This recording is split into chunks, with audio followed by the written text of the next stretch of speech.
Monsieur le Président de la République, je suis le docteur Xavier Gouillou-Beauchamp, je suis chirurgien orthopédiste à Bergerac. Hier soir, je n'ai pas entendu votre discours en direct.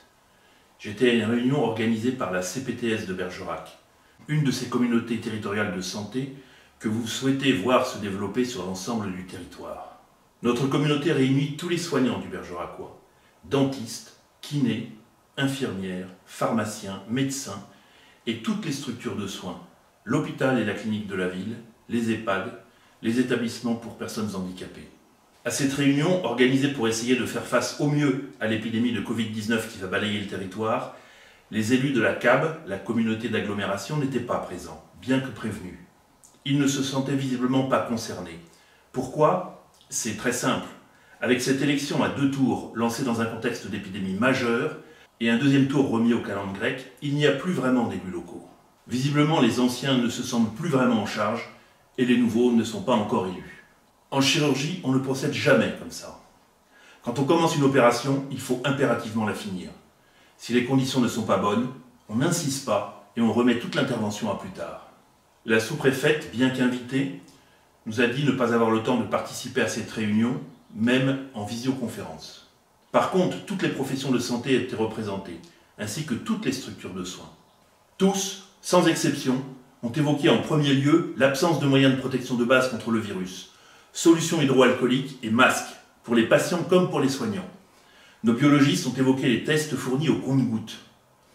Nous avons des pensionnaires par centaines dans les structures d'accueil, des infirmières et des médecins généralistes qui sont déjà au contact de malades potentiellement infectés, et tous se retrouvent sans protection. Sur le site internet de notre CPTS, vous trouverez ce patron.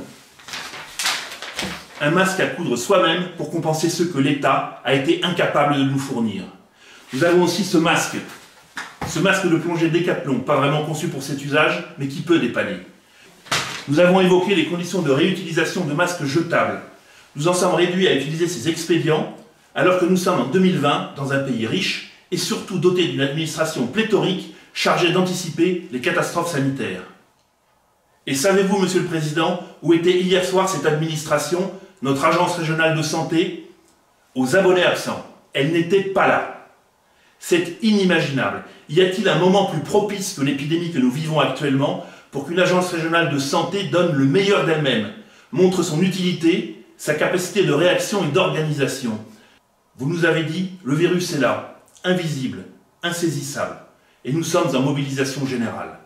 Eh bien, Monsieur le Président, notre ARS est comme le virus, invisible, insaisissable, et mobilisée peut-être, mais dans ses bureaux. Est-elle en train de préparer la prochaine épidémie? Celle du Covid-20 qui va arriver peut-être demain? En fait, elle se planquait, parce qu'elle a peur. Peur du virus pour elle-même. Ses fonctionnaires n'ont plus le droit de sortir. Mais surtout peur de nous, les soignants. Peur d'avoir à nous dire en face, rien n'est prêt les gars, mais montez au front quand même, et vous aurez le matériel plus tard. En Italie, les soignants infectés se comptent par milliers. Donc en France, ce sera pareil, avec de nombreux morts de soignants. Que le virus puisse nous mettre en danger, nous l'acceptons. Mais cette absence de préparation et de moyens, nous ne l'acceptons pas. Je vous ai entendu dire, Monsieur le Président, qu'après cette épidémie, nous aurons beaucoup appris et que beaucoup de certitudes seraient remises en cause. Vous avez raison. Hier, nous avons appris que ces autorités sanitaires, omniprésentes par temps calme, capables de pondre à longueur d'année réglementation, injonctions et certifications, sont capables de disparaître par gros temps et de rester à l'abri des virus dans leurs bureaux en attendant que le calme revienne. Quelle sera, après l'épidémie, la légitimité de ces arrogantes autorités sanitaires? Vous aurez la vague des gilets blancs, en blouse, qui pleureront leur mort et demanderont des comptes à ces gens qui les ont envoyés sans protection contre un virus potentiellement mortel.